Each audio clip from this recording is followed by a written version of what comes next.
Hello, ladies and gentlemen, and welcome to week number 3 of the ESL Hearthstone Legendary Series. This is day number 2. My name is TJ Osmo Cutie Sanders. Once again, joined by Kevin Monk Dong. How are you doing this morning, man? I'm doing great because I think we're going to see some really great games today. Some of my favorite players are competing, Savits and Chakki, of course. Some of my favorite decks are also competing. Savits is aggro paladin, I would say. Yeah. And also Ignite's very interesting priest. Also, we have 2 wets. Also very interesting tempo mage. Yeah, it should be a fantastic day of games. So we've been talking about the format a little bit throughout the weekend, but why don't we give you guys one more reminder if you may not have been able to see it yesterday. So we start off with the Challenger Cup, and the following week we do have a Legendary Series match day. The Challenger Cup is an open cup that happens twice a month. The Legendary Series match day is the top 6 players from the previous Challenger Cup. They join 2 invited players to make up 8 total players for the week. The winner of each of those 4 weeks of the Legendary Series move on to the Legendary Series Season 2 LAN Finals on June 5th through 7th. Those 4 players are joined by 4 players from the Redemption Tournament, which we'll talk about throughout the day, and of course 8 players from that Last Chance Open on May 23rd and 24th. Now, of course, the Last Chance Open will actually only be available to North American players, and that's because the LAN Finals will actually be 1 week directly after that. So it might be difficult for players outside of North America to get visas, to get flights in time for the LAN Finals. So if you are from outside of the continent, then you can always compete in the Challenger Cup number 4, which will be happening on May 2nd and 3rd. Yeah, and of course, those Challenger Cups are, they have limited spots available. I think it's 256, so it's a pretty big open, but you can head to legendaryseries.com for more information about that, so you can sign up and have that last chance to qualify for the LAN. And of course, this all is best of 5 conquest throughout all of these qualifiers and these Legendary Series matches. So why don't you give us a little bit of rundown of what Conquest is? Yeah, of course, Conquest is the format used by Blizzard at this year's BlizzCon. So it'll be pretty interesting. The main difference between Conquest and Last Hero Standing is that in Conquest, it's the loser of a deck that gets to play that deck, that doesn't get to play that deck once more. Indeed. And of course, another reminder, for making it through the Challenger Cups, for players that are participating in the Legendary Series match day, every player goes home with $200 just for making it that far. And the winner of each week gets $1,500. Yeah. And then, of course, the LAN Finals at the end of the season, $25,000 prize pool. We're also giving away Blizzard World Championship points for those Challenger Cups. So another incentive, of course, to try and make sure you participate in the last one, which will be held next week. So make sure, again, head to legendaryseries.com to try and join in on that final cup of the season. Of course, all that money, all the great stuff, the fun stuff that we're going to be able to do for the rest of the season and hopefully beyond would not be possible without our wonderful sponsors. Plantronics and Gigabyte have joined us for the Legendary Series Season 2, and they've made a lot of this possible, and they'll make a lot of the fun things that we'll be able to do and the exciting things that we'll be able to do for the Season 2 LAN Finals possible. So if you're looking to upgrade some of your computer parts, maybe get a Plantronics rig headset, head to those links below, support the Legendary Series, and support Hearthstone Esports.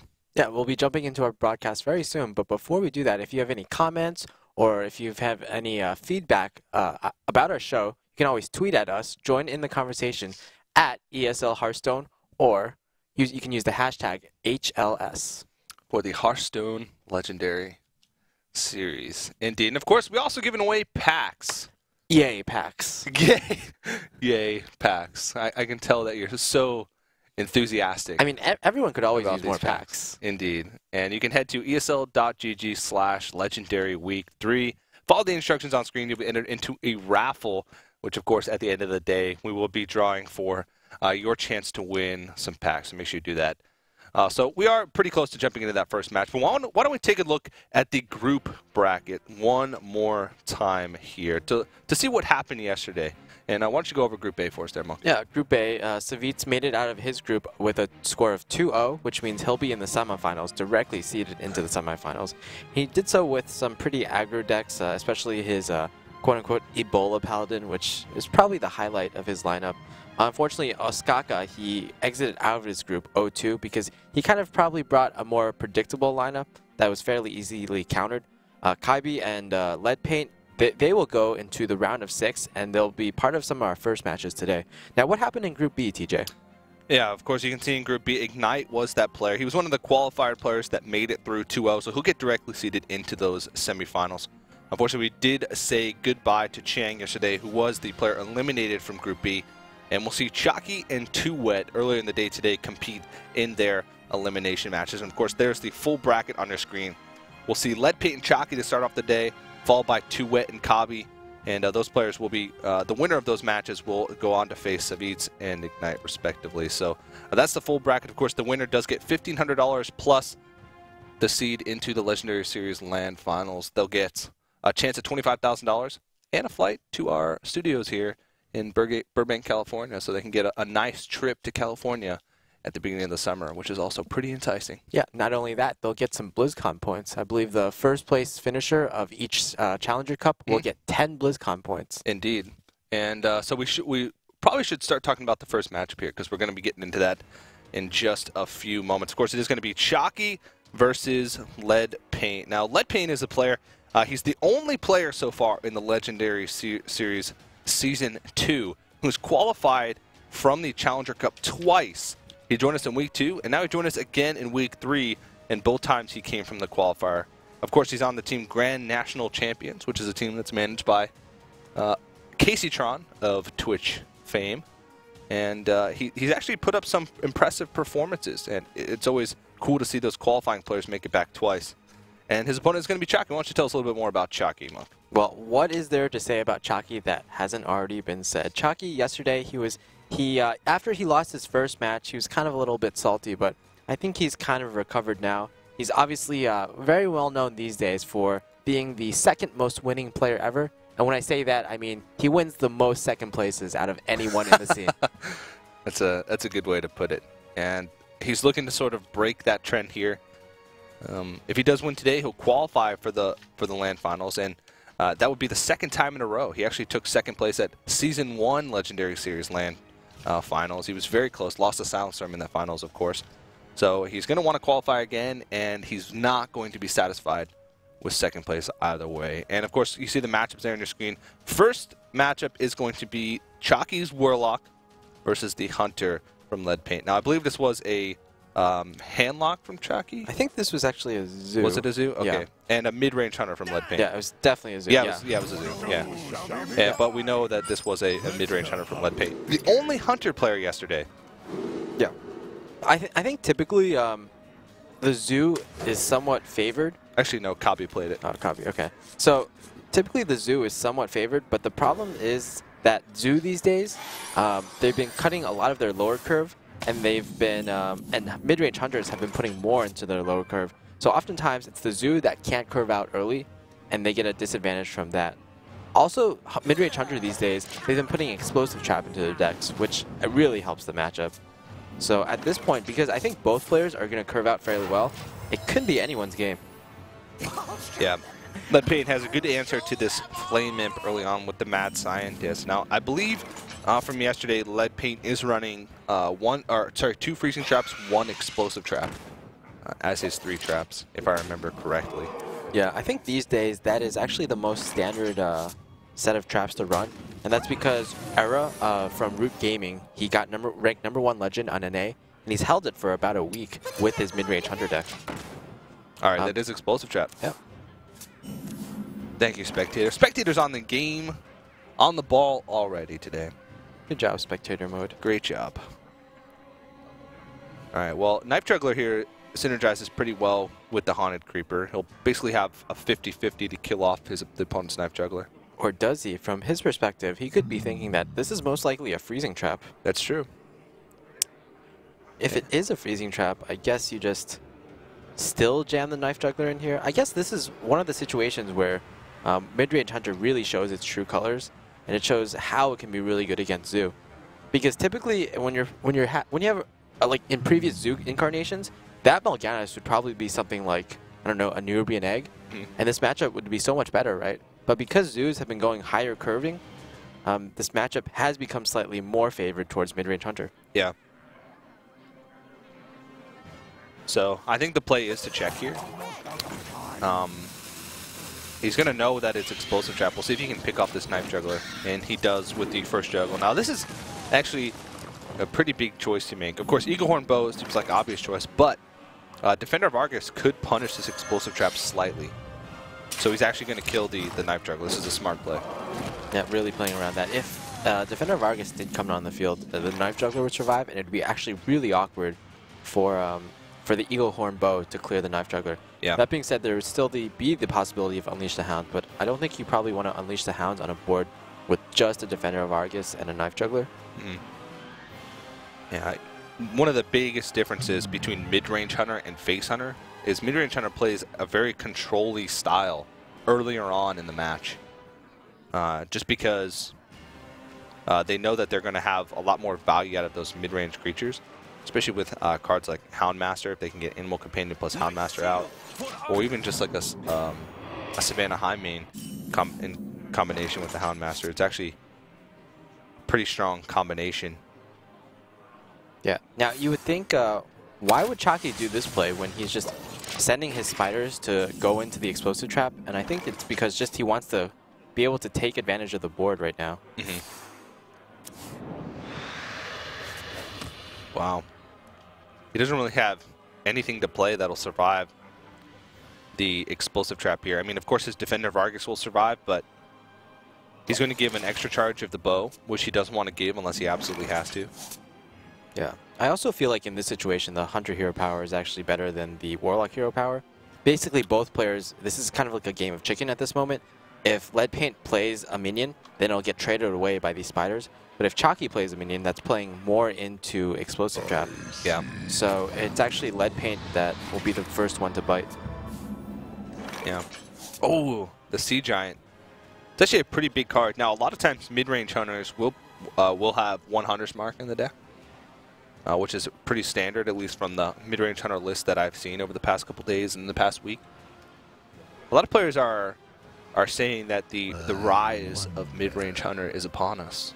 That's true. Do you agree with that? I think I wouldn't say the rise of mid-range hunter. I think it's players before, like in the past 2 weeks, they've been underrating mid-range hunter. But I don't think it's like the #1 deck at the moment. I think right now, because a lot of players have been getting ranked #1 legend with mid-range hunter, it's becoming actually overrated at this point. Yeah. That's a good point. Oh, the freezing trap. And now he's going to not only hopefully continue to get value out of this Eagle Horn bow with 2 traps up and not real big ways for Chakki to play around this. He's also just being able to put consistent damage onto Chakki with his hero power. And you talked about earlier, when both hero powers are effectively doing the same thing, when both hero powers are damaging the Warlock, a lot of times it can be pretty dangerous for the Warlock. And of course, mid-range hunters, they still have that reach, that burst that we see in face hunters. They still run double kill command. They still run those quick shots. Yeah, it's kind of interesting how Quick Shot, even though when it was first released, everyone thought it was such a good face hunter card, it's being used as a 2-of in pretty much every mid-range deck these days. Yeah. It just shows like how good Dark Bomb really is, right? Yeah, yeah. You can throw Dark Bomb in any deck, and it can actually improve the deck. And it just has that added bonus of if you have an empty hand, which isn't as likely to happen in mid-range hunter because they top out our cards. So a lot of times they're sitting on more cards than face hunter would. It's still a big deal for them to maybe have that extra added bonus of quick shot when their hand is empty. Yeah. Now reminded by the production crew that it is going to be explosive trap. That is the first trap, and freezing trap. That's the second trap. Yeah. So Chakki, even though this Direwolf Alpha will certainly be killed by the explosive trap, he's just hoping that it also something sticks to the board and something gets bounced. Yeah, Leadpaint can just force Chakki into a situation here where he's going to have to either just wait or you throw the Sea Giant into a freezing trap. Yeah, now that was an interesting decision because he could have either chosen to taunt the Hound or taunt the Web Spinner. You'd rather want this Web Spinner to die, but the thing is, if your opponent has an Ironbeak Owl in hand, he'll get extra value from silencing the Web Spinner rather than silencing the Hound. Yeah. So he's going with the safer approach here. He also has to consider my hand is like somewhat decent at this point, so I might not need the beast that comes out of these Web Spinner. Yeah. And he can always trade it away in future turns anyway, if he really needs a beast. All right, so tough decision here for Chakki. He has Morganis in hand, so this Void Caller is actually really useful on the board.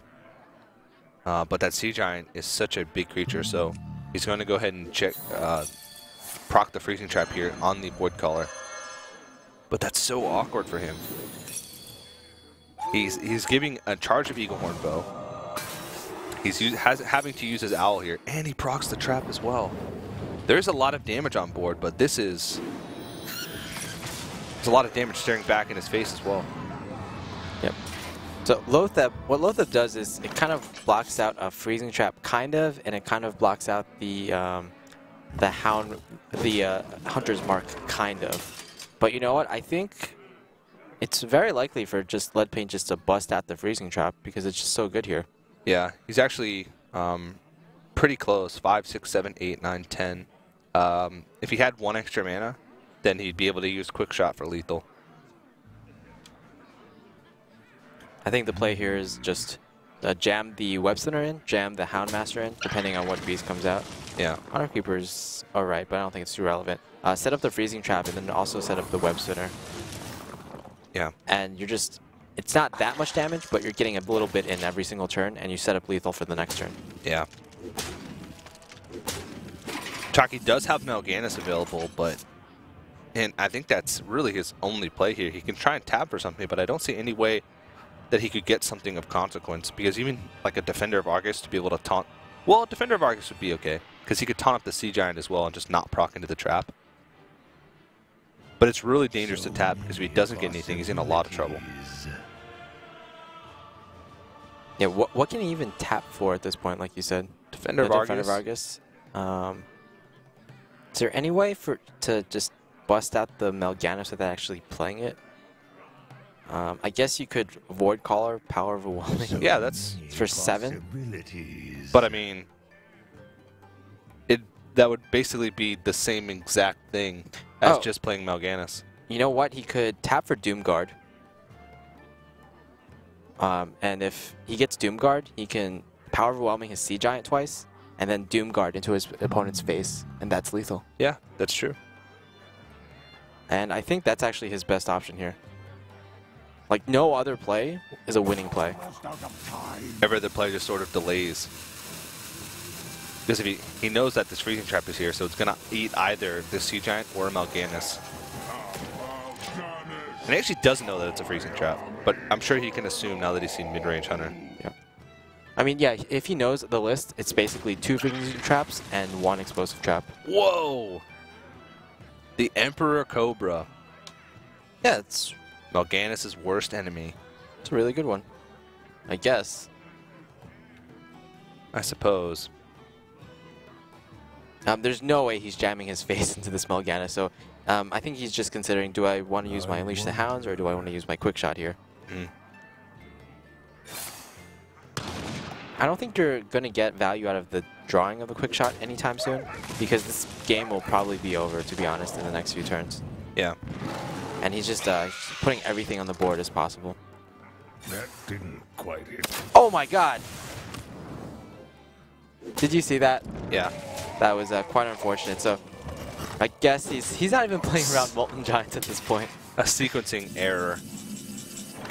I'm not sure if it'll matter, but I think, yeah, he has to tap here. Oh! Doomguard! That is going to be I bet lethal. Leadpaint didn't expect this. Nope. And what an epic finish.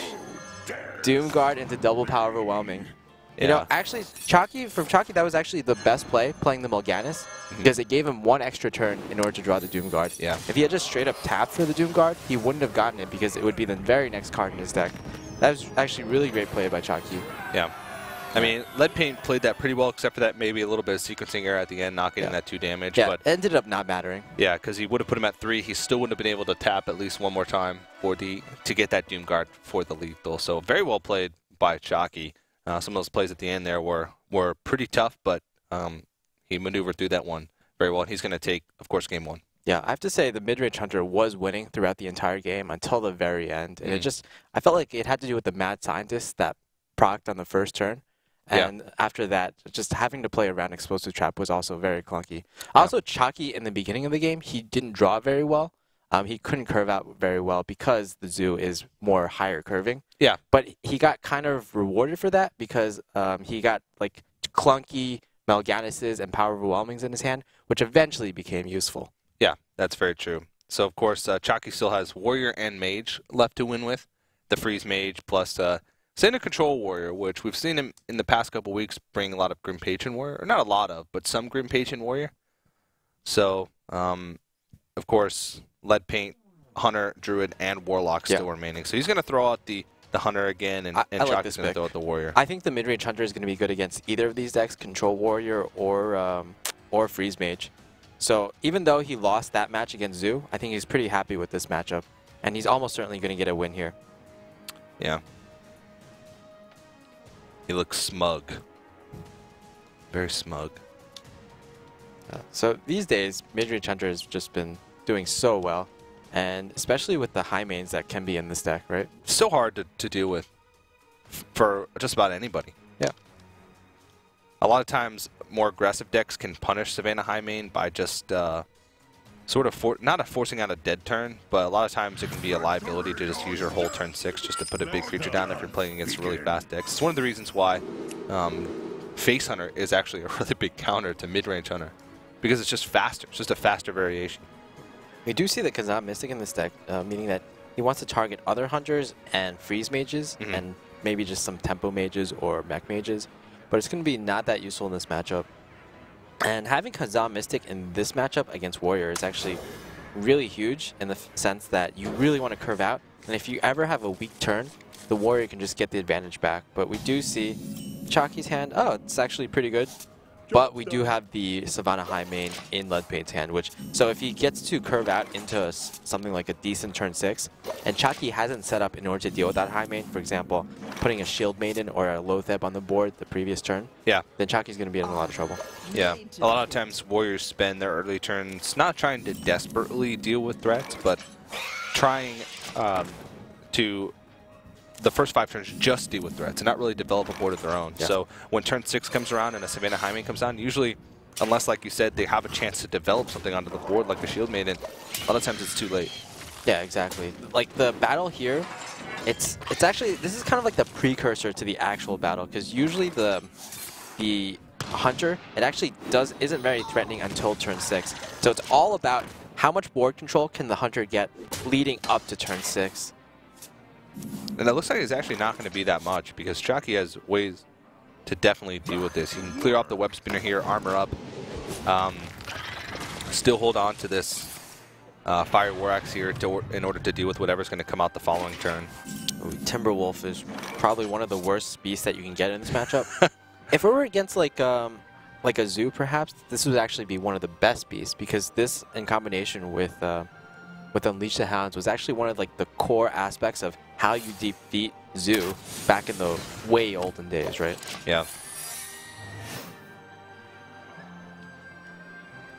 Well, Explosive Trap is really all he can do there. He doesn't want to just throw away his Snipe Juggler into the Fire War Axe. And Chakki is just curving out really nicely here. Paladin Shredder to be able to match with at least something that's going to come down. So if Savannah High Main comes down this turn, it's going to have... he's pretty much has everything that he needs to deal with it. Yeah. Because he has a Fire War Axe charge left to be able to deal with one of these Death Rattle creatures that's coming out from the Savannah High Main. Yeah, this is, like we said, this is pretty much Chakki has won the battle of, can I get in position to deal with a High Main? Because right now you can just trade both these minions in. Perhaps attack. Okay, you can do this. Okay, tank. Like, face damage is actually not important in this matchup. Yeah, it's all about that board control, so I can definitely understand just tanking that 6 damage with your face. Especially because you have so many ways to gain armor in your hand already. Yeah. I mean, he gained back most of the health that he lost that turn with the Shield Maiden, so... He's going to hope for a nice juggle here with this. Actually, he goes ahead and use the kill command. Oh, he got it! Yeah, I like this play because typically in this matchup, you don't get a lot of value from the Iron Beak Gal. Pretty much you're silencing Acolytes of Pain, maybe a Sylvanas. So he didn't have enough mana for kill command. It grayed out So I thought he used it, but it was actually just didn't have enough mana. Yeah, but unfortunately, he kind of plays way into Baron Geddon. Oh, yeah. It's not something you can really usually afford to play around. Yeah, but though I do feel that, yeah, just not playing the Timberwolf might have been slightly better there. Yeah. But maybe he's feeling he's so behind that he can't actually play around that kind of card. Yeah.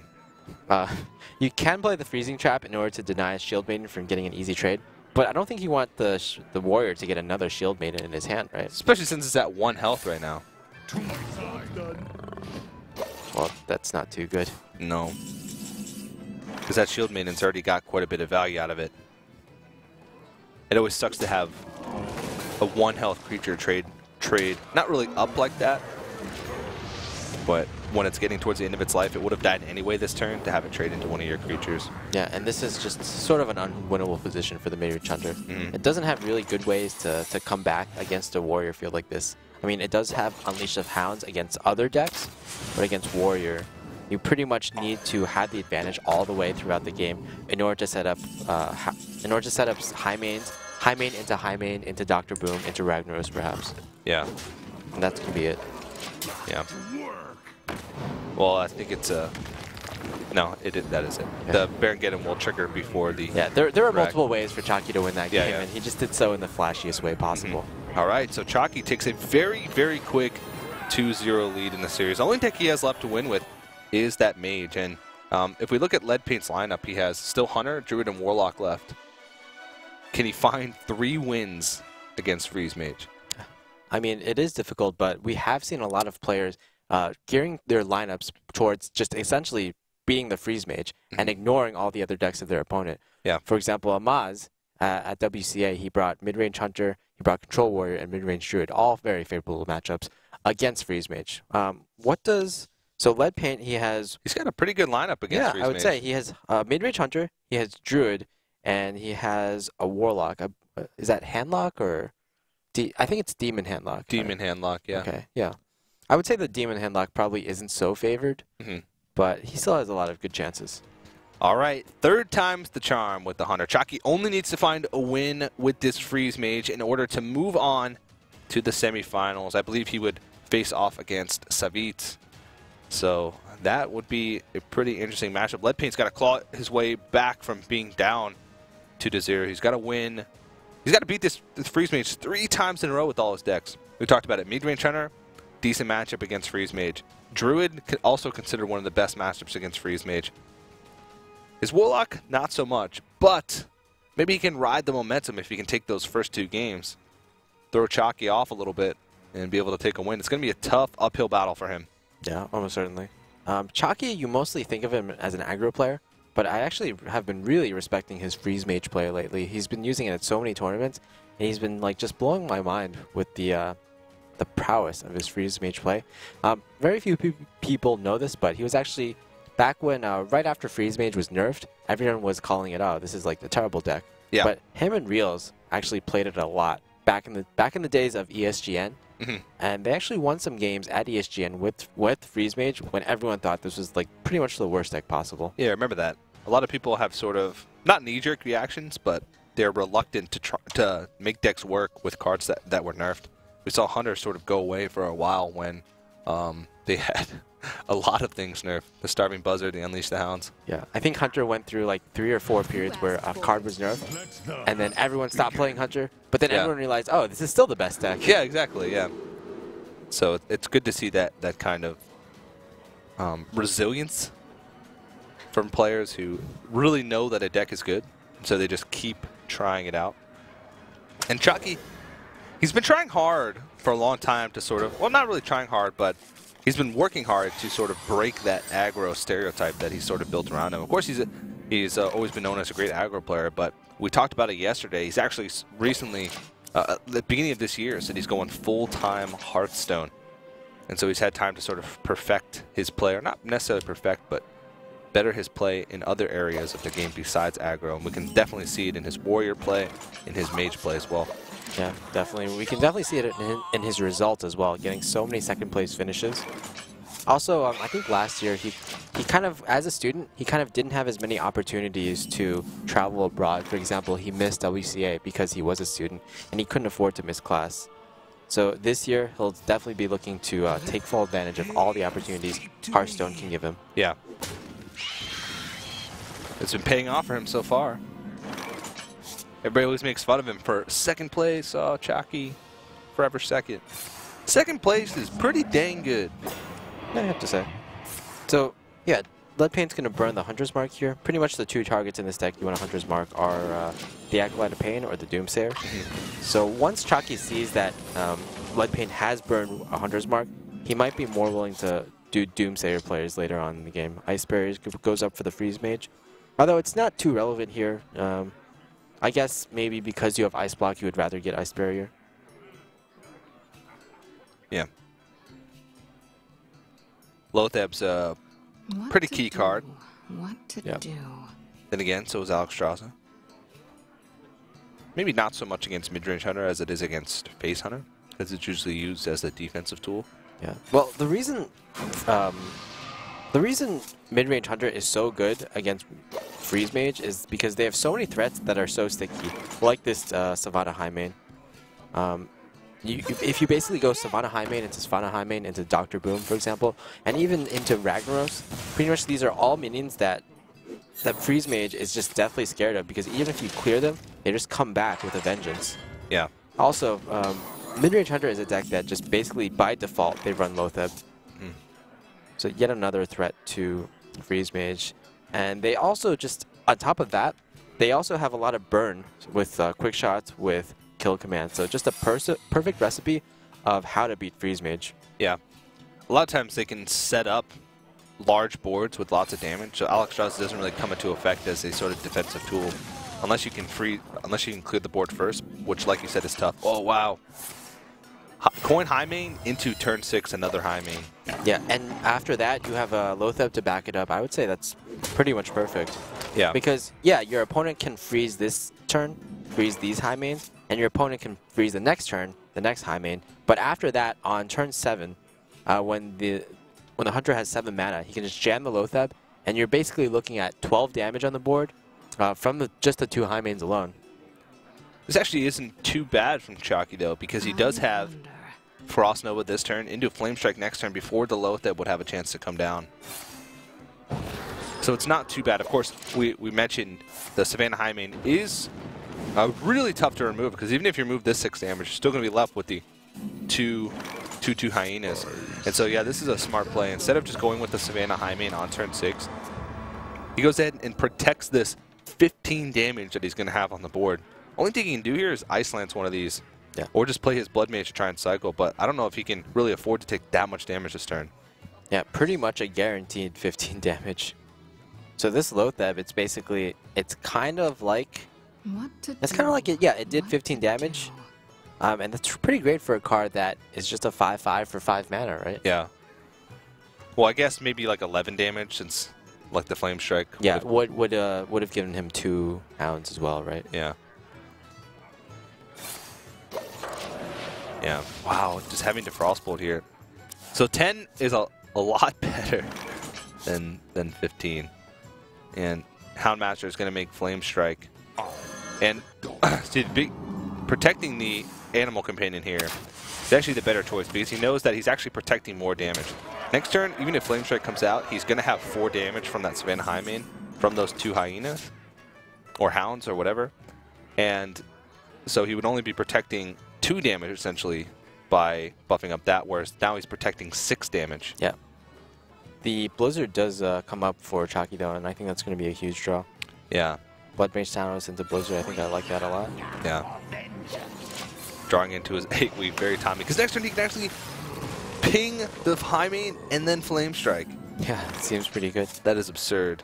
Yeah, also the Hunter typically doesn't have any good ways to deal with this Thanos, so Flame Strike has a very good chance of just dealing 5 damage on the next turn. The thing is, though, Leadpaint is putting consistent damage every single turn. He's already at 12. If he spends this turn using Flame Strike and using Ping, then next turn he knows that he's going to take 4 damage. He's going to be, or at least 6 damage with Hero Power. That'll put him at 6. Double Quick Shot could actually pop the block next turn with the Hero Power. Yeah, it's pretty sick. If he just uses Flame Strike Ping here. Yeah, but because he's drawn this Frost Nova, I think he can reconsider that a lot. Just setting up for the Flame Strike next turn, perhaps. Yeah, I can actually draw this turn, assess the situation, hopefully draw into something else. Oh, even a Blizzard. I don't think Blizzard is too good here, though.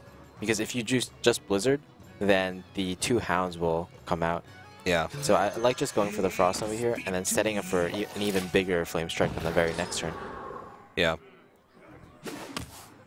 Or even actually just the Blizzard could be good on the next turn in combination with the ping. Yeah. Unfortunately, this does give Leadpaint a chance to clear the Blood Mage Soundnose, though, with the Unleash the Hounds. And I think this is, like, by far the most value you'll get out of Unleash the Hounds ever. Yeah.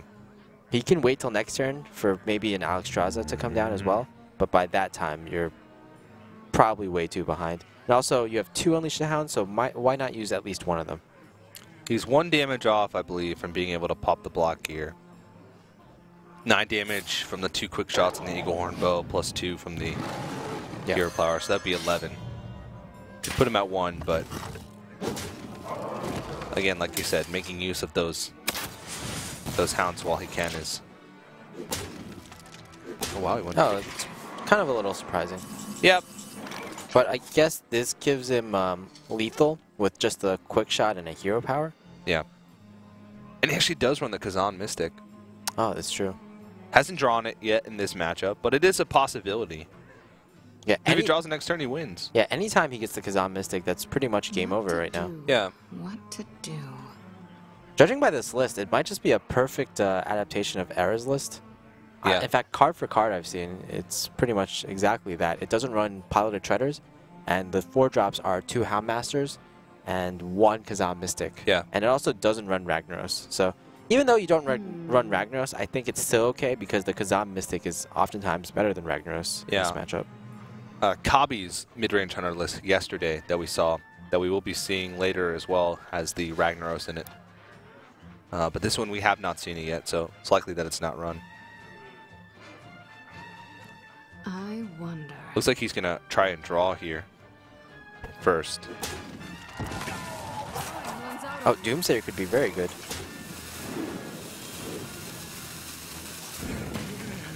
So with this line of play...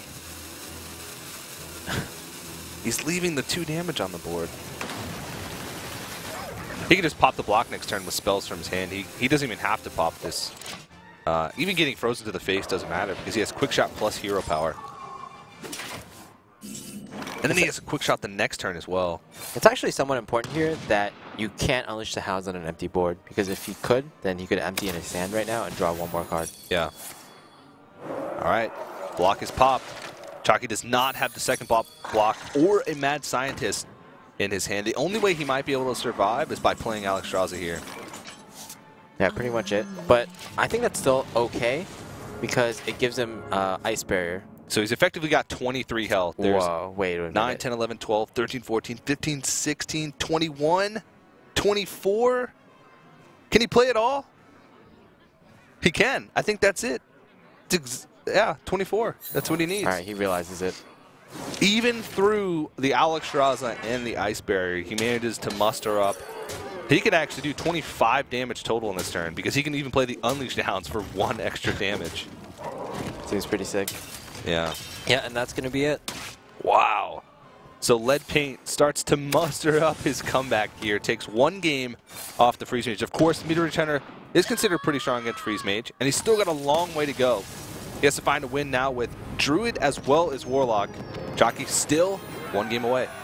Yeah, still 1 game away, but depending on the tech choices in some of Leadpaint's other decks, he still might have a really good chance. Of course, if Leadpaint is running Kazan Mystic in all his decks, like we saw Brian Kibler do recently, it's still a really good chance for him. Druid, he'll be favored against Freeze Mage.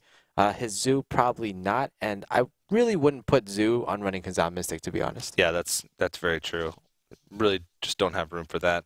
Could be a super dead card if you play against any classes without secrets.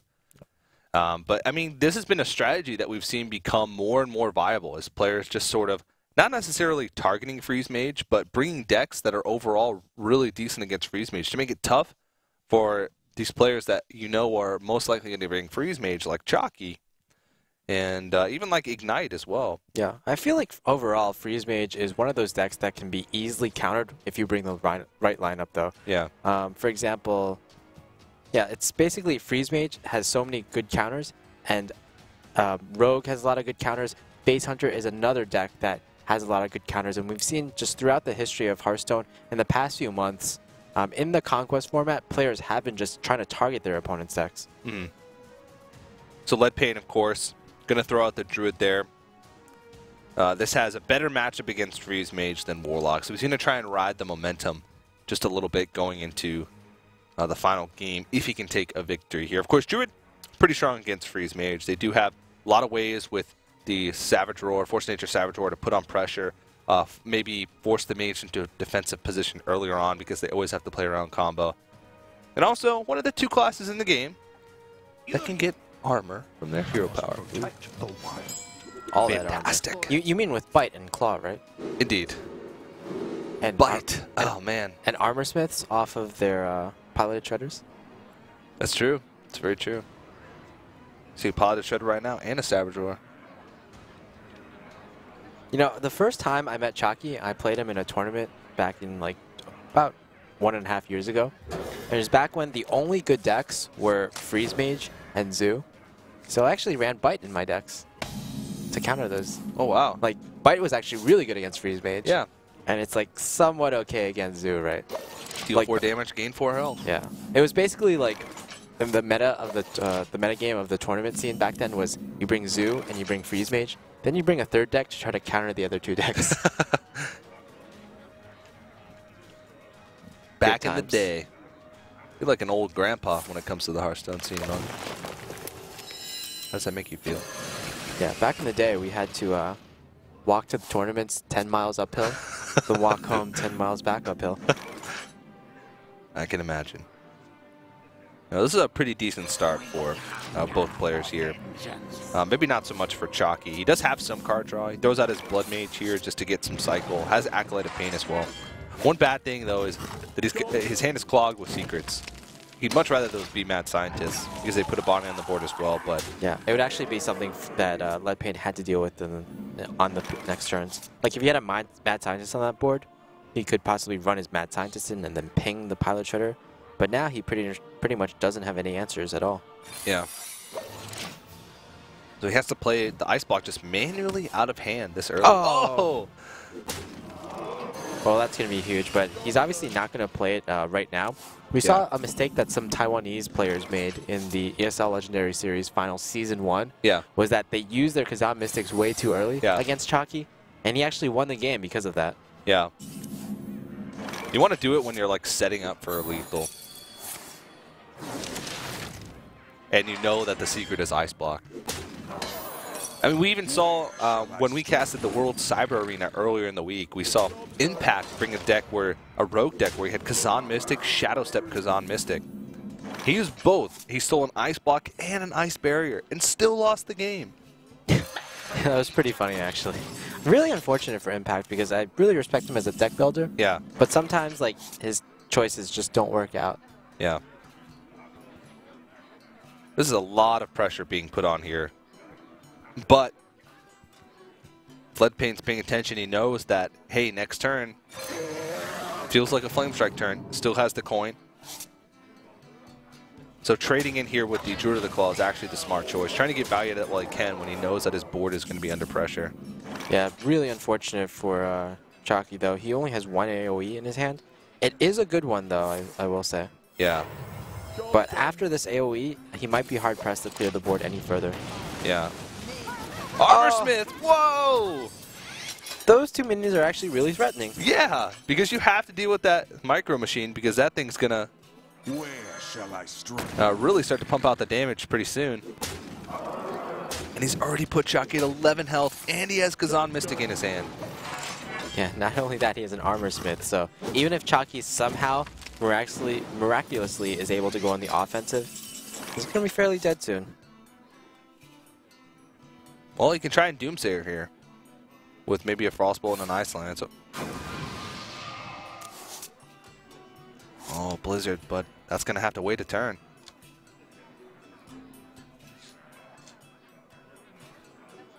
So he actually has to freeze this board in some way or he's going to lose. So he has to Frostbolt the Micro Machine?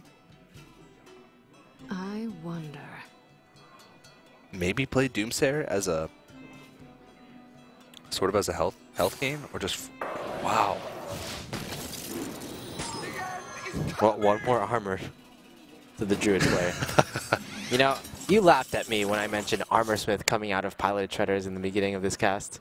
I laughed out of, oh yeah, like a moment of like realization, not at haha monk. You're so stupid. That never happens. Silly monk. Armor Smiths are for kids. I saw that coming. I know, it was way too easy. Wonder. So you can Wrath here. Mm-hmm. Can actually Wrath for 1 to try and draw. I think that's a better choice. Yeah, Wrath instead of for trying 1. to put on more damage. Yeah, and you can just keeper this this Doomsayer. Yeah. I wonder. Maybe he's thinking about keepering and Shade of Next Ramusing, but I like Wrathing for 1 here more. Yeah. You get 1 more armor, although that's probably not relevant with your game plan, but the more relevant part of it is that you get 1 more chance to draw either Savage or Force of Nature or a swipe. And there it is, Force of Nature. That can pop the... I don't know if he even wants to. You want to. Yeah, he just wants to wait till next turn where he can... Oh, he can't even play Kazan Mystic and Force of Nature next turn. I must safeguard. Well, now he can. Yeah. No. So yeah, he's just going with that game plan, and it's going to be a good one. Yeah. So, that should be game. Emperor Thorazane is irrelevant. Blizzard can help clear the board, but after that, just Force of Nature plus Kazan Mystic is over. Yeah. Just from hand alone. And I don't think there's any way that he can counter it. Wow, the Kazan Mystic is going to do some work here.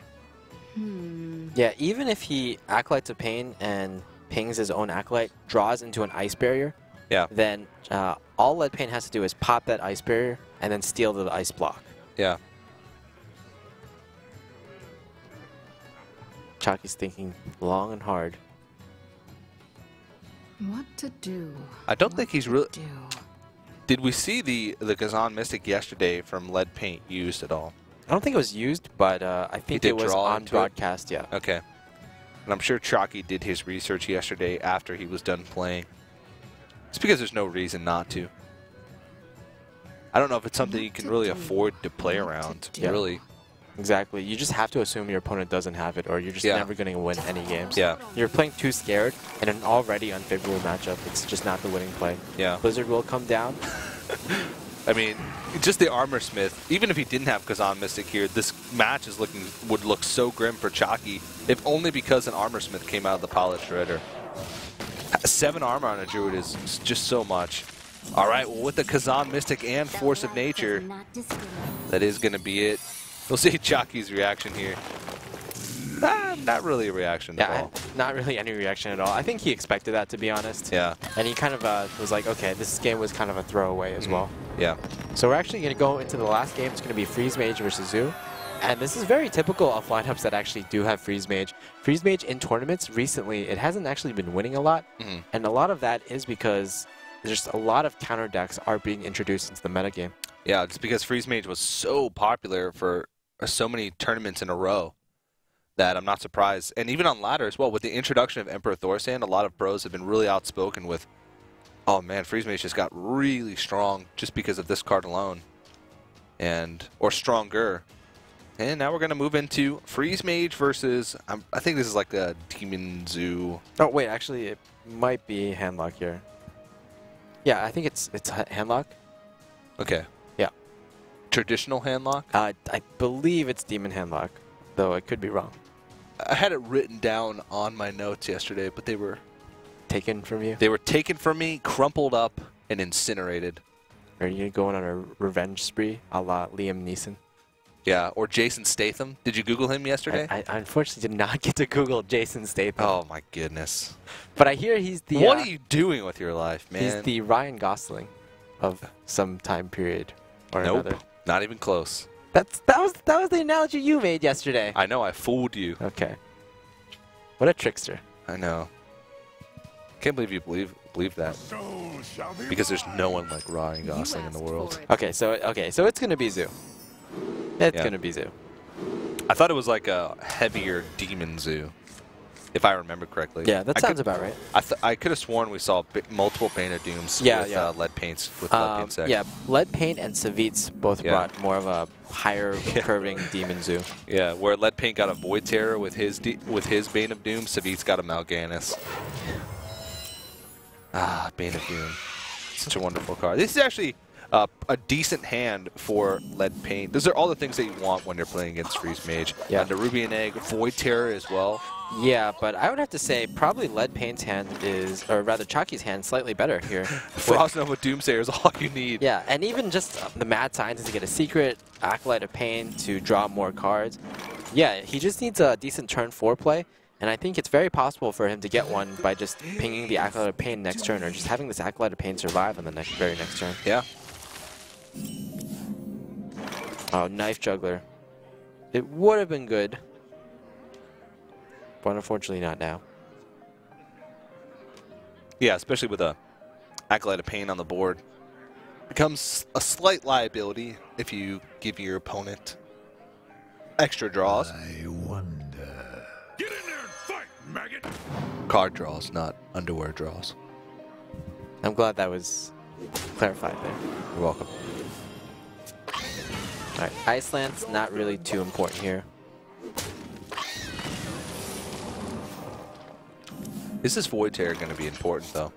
I mean, it just seems like no matter what lead paint does, unless he draws into like a timely Mal'Ganis and then can Bane of Doom for a second Mal'Ganis. Yeah, the thing is, I'm not even sure if this Void Terror will be used on the next turn, because if he, because right now as it stands, oh, it's going to be Ice Block. Okay, because right now as it stands, this Nerubian Egg is giving him some protection from some kind of AoE, and if he just Void Terrors it, then Frost Nova Doomsayer will be able to come down and just clear the entire board. Another Eggy. Is that your nickname for it? Yeah. Your pet name? Little Eggy? Why do you Could be a rapper name. Yeah, I mean, I am the fairly stereotypical rapper, right? Yeah. That would be a rapper name. Little Eggy. Both the Void Terror is going to eat everything up, but unfortunately for Leadpaint, it's going to be dealt with fairly easily with Doomsayer Frost Nova. Now, Leadpaint, he pretty much has to draw an owl here, or the game is almost out of the reach of his hands. Yeah. That's not it. Tap. No. Oh man. Okay, so yeah, he still has an egg for some insurance, but this is looking fairly grim for him. Yeah. That being said, like, Chakki's hand is not looking too great at this point with just 2 fireballs.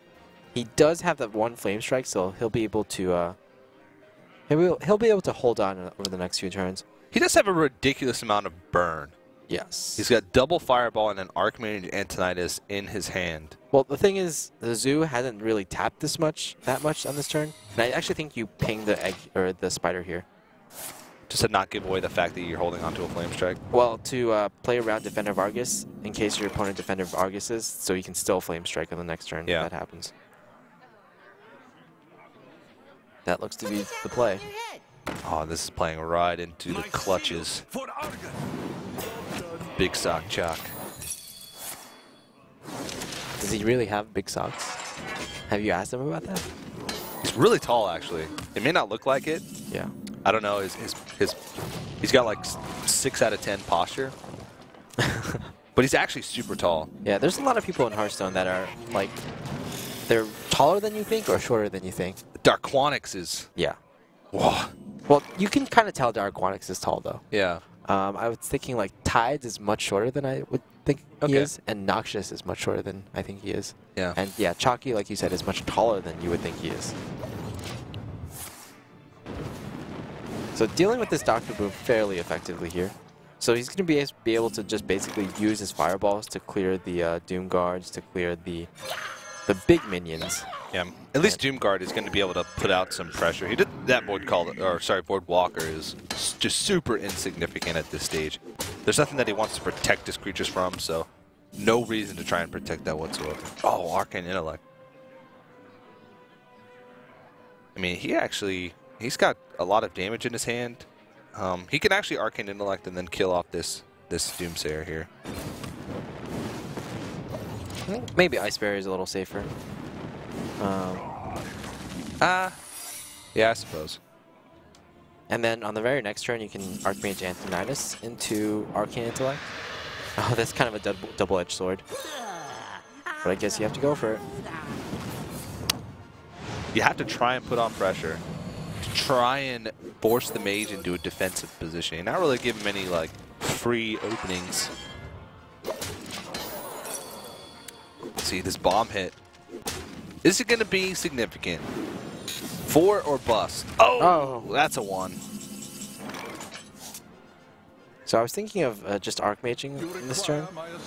But now that he's drawn Emperor, I might have considered that as well, but nope. Well, I mean, what is Leadpaint going to do to deal with this with nothing in his hand? Very true. Even if he draws into a Doomguard here, he wouldn't even be able to kill it. He'd have to have Power Overwhelming into Doomguard. It's really unfortunate that he actually used Power Overwhelming on the previous turns, because now he has like actually no way to deal with this Archmage. I mean, you can silence it. Just feels insignificant. Well, there's actually a way that you could have killed this Archmage on the previous turn with silencing your endgame boss, but I'm not sure if that was a winning play. Yeah. I don't think there's any way out here. Oh, Mal'Ganis. Mal'Ganis is huge, but it doesn't do anything. Yeah, it's not huge enough. Yeah. He can Mal'Ganis and then clear off the Alexstrasza with Power Overwhelming. But then he still dies. Actually, no. No, he still dies. To Fireball Ping, Fireball attack with Archmage. So no matter what he does here, he's dead. He can still try though. Wait, he can Power Overwhelming the in-game boss, kill the Alexstrasza, throw the bomb into the Archmage, get a 4. I mean, if Karma, and kill it. If it goes all according to plan, I mean, he should be rewarded because he got a 1 with his Boombot hit on the last turn, so he should get a 4 on the exact target that he wants to hit this turn. I think it's the only way for him to stay alive. Oh! Yikes. And that's a bit off. He knows that there's these 2 fireballs sitting in the hand. That's going to be Fireball Ping, Fireball the face, and Chakki Well played. is going to move on to the semifinal. I believe he's going to go up against VODs, and unfortunately Leadpaint is going to be eliminated from the tournament. That was his 2nd time qualifying through the Challenger Cup, so you really got to hand it to him from being able to make it through that large bracket twice. And of course he will have a chance to make it back with the Redemption tournament that's going to be happening in May. Yeah, of course. I think that series, everything went according to plan for Chakki. He got some wins off of his first 2 decks, and then Freeze Mage, even though it was unfavored against mid-range Druid and mid-range Hunter. Yeah. I believe Leadpaint's lineup wasn't super well equipped to deal with the 3rd deck being Zoo. Yeah, that's very true, and it was a good job by Leadpaint. I mean, I think he predicted the meta pretty well. He just, again, that Zoo Warlock just didn't work out for him in both of the series, or all the series that he's played thus far. But of course, again, like I said, we'll be seeing him again in the Redemption tournament. We can actually take a second to talk about the Redemption tournament as well. Basically, all 7 players from each week that did not win will be put into separated into 4 separate 7-player brackets. The winner of each of those brackets will move on to the Season 2 Land Final. So we'll have 4 players, 1 from each week, the winner of each week at the Legendary Series match days, 4 players from the Redemption tournament, as you can see on your screen, and then 8 players from the Last Chance qualifier to make up 16 players to compete in that June 5th through 7th land with a prize pool of $25,000. So far, we've had Kalento as well as Life Coach as the 2 players who've qualified so far. So already, even though we've only seen 2 out of 16 players, it's a pretty star-studded lineup, wouldn't you say? Yeah, definitely. And it could be either Chakki or maybe Savitz that comes out to join them. Yet another 2 very star-studded players now. Yeah. Before we go into that match, there's going to be yet another very exciting match between 2wet and Kaibi. Yeah, 2wet and Kaibi, both of these players were players that qualified through the open bracket, and they had mixed results yesterday. They went 1-1, so they ended up winning 1 match, and they both have some really interesting decks. Kaibi, of course, one of the only players to bring Ramp Druid, and, like full ramp druid with super taunts, and Tuet with that really cool Flame Waker mage. Yeah, that was probably the deck of the tournament yesterday, and unfortunately, it probably didn't do so well yesterday, going, I believe, a combined total of 1 and 2. Yeah. And one of those games was against Ignite's Priest, which was probably the most one-sided game I've seen in recent times. Yeah. I mean, when the Priest gets out 2 Death Lords against Flame Waker Mage, that does pretty much, it doesn't have anything that's above 3 mana, you're going to be in a lot of trouble as the Mage. Yeah, and of course, that is an elimination match. So the winner of that next match will move on to the semifinals. The loser will be out of the tournament. But that match between Tuet and Kabe right after this, plus many more matches to come throughout the day. The Hearthstone Legendary Series will return right after this.